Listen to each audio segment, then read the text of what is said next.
dear sir, coordinator ma'am, and my dear colleagues. A lovely good morning to all of you.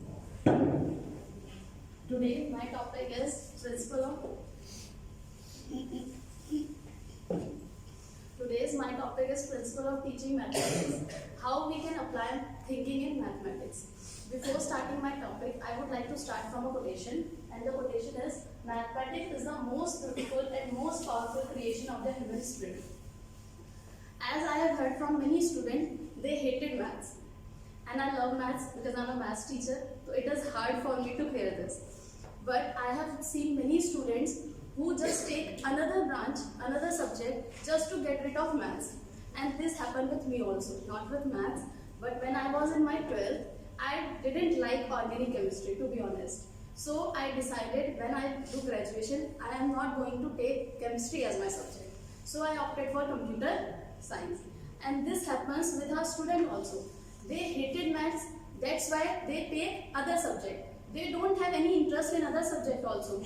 Just they have hated for math, so they decided to take other subject like biology, commerce, art, etc. So I would like to ask you all, how many of you think that you are not a math person? Please give a raise of your hand. We are not a maths person. Yes. You think that you don't like maths, yeah, you can't solve maths, anything like that. I also hate it. Quite few of us. Okay, quite few of us. Okay. But actually this is wrong. There is nothing. There is a myth going in our society, that is in our brain. Our parents also have this myth. Our society also have this myth. And the myth is, if you are good in maths, then you are born with a maths brain. Okay? We never say this about other subject. We have never heard that people saying you are born with a history brain, you are born with any other subject brain. But with maths, we believe this, that we are born with a maths brain if we are good in maths, because mathematics needs calculation. So this is only a myth. There is nothing like that. Every person is born with the same brain. It depends on our mindset. There are two types of mindset. One is growth mindset, another is fixed mindset. As you can see, in growth mindset, here is it, I can try a different strategy. This mindset, people believe in their unlimited potential. They think that they can do anything. For let's example, if there is an equation or is there a question in maths, this mindset people try to solve it by one method. If it is not going to happen, they will try another method. But they keep trying. Is it really my best work? They keep on thinking whatever they are doing is their best or not. They try to take out their best. This may take some time and effort. Growth mindset people apply different methods to solve any problem. So this will take some time and effort. And one more thing I would like to add here. Making mistake is good here. If you think, teach your kids also that doing mistake is not good, bad. Doing mistake is actually a good thing. As it is proven by brain science also, when we do mistakes, our brain grows. And another is fixed mindset. Fixed mindset said, I can't do this. I am not able to do this. If you are not able to learn maths or solve mathematics, then you also belong to this mindset. Because you don't try to do different strategies. This work is not good enough. This work is good enough. Sorry. कि जो मैंने काम करा है वो अच्छा करा है. I believe. We don't want to increase our potential. They don't believe in unlimited potential to do anything. Next is, this is too hard. Whatever they think, this happens with our kids also. When we give them some questions, they try to solve it. Only once. If they did it, they think, yes, this is very good question. And if they can't, so they think this is very hard. So this happens with the fixed mindset also. So let's finish this topic here and start with the principle of teaching mathematics. There are 5 principles of teaching mathematics. First, start with a question. An ordinary math class starts with solution. Like, we enter in the class, we just open book and we see the question. We tell the question to the students that what this question is asking for, and then we start narrating them the answer. Like, here are the steps to multiply, here are the steps to divide. We focus on doing steps and memorizing them the steps. We don't focus that whether the student is thinking about the steps also or not. Like if I went to my class and there is any question written on the book, yeah, I took any question from the book, I started solving that question. Okay, so student will not doubt on me because they think I am a teacher. Whatever I have done is correct. They will follow. Did student think about it? Yes or no? Yes, ma'am. No, sir. No. The student have not think about it. Student just thought ma'am has written it, it is correct, and he will also apply same step. So I start with the question. Never go in the class and start solving a question. Give them a question. For example, on this slide, you can see here is a picture. Here are numbers. Are they visible to everyone? It's 1, 2, 3, 4, like this. And there are some colors. Like you can see, 2 has blue color. Actually, it was color थोड़ा खराब आया है. क्योंकि 2 have orange color. Yes, in a laptop, it is orange color. Yes, But sir. Slide में थोड़ा different color है. Okay, let's still okay. So here are numbers and different colors. I would like to give you some time. Just see towards it. Just see towards it and observe the relationship between the number and color. Observe the relationship between number and color.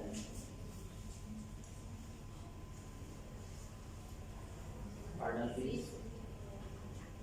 Yes, sir. Repeat please. There are numbers and some colors. You have to see this picture and observe the relationship between number and color. What is the relationship between number and color? Even numbers are in blue and odd numbers are in the different colors. Okay. Anyone else? Then squares are also in different color.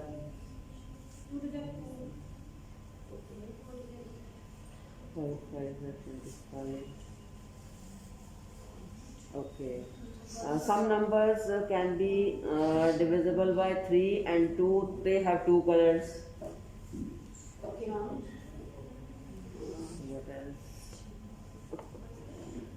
Like 24. 3 से भी हो जाएगा, 2 से भी हो जाएगा, 6 से भी हो जाएगा. Multiple division.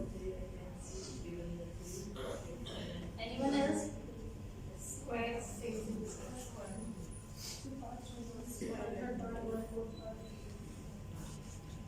There are ample number of comparison, ample number of conclusions that we can make. Any specific thing you want? No, ma'am. Okay.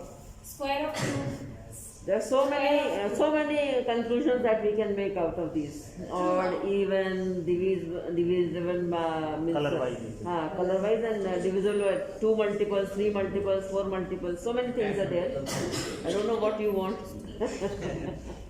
No, ma'am. Whatever you have said is totally correct. Okay. And But main answer is No, there is no this is answer. what no main Okay, answer. no answer. This There is is what no main answer. Square of means 2 we are using a brain, na? you. Yes, ma'am. We are framing Whatever. questions. See, we don't know what question can be framed. So when we are having so many things, so we can try. Okay, I can give a question of find out the multiples of 2, find out the multiples of 3, find out the numbers divisible by 4, find out the numbers divisible by 3 and 2. Means so many questions. We are just brain setting Yes, ma'am. setting the brain for multiple questions. Yes, ma'am. Many type questions we can create. Yes, as just ma'am said, there are many relationship between the numbers. What if same question I have given in my class, and I just came and tell them, here you can see all the even numbers have blue color. What will student will think? Yes, ma'am, I told this. This is the only answer of this question. Yeah. True. Yes. But when I have given this to you, you have different brains. You all have think about it. Started thinking. Some had little bit discussion also, right? So similarly, we can when we go in our class. So before giving them a solution, let them give a time to struggle, to think about it, and that is my second principle. Second, right? Which one is that? need time to struggle.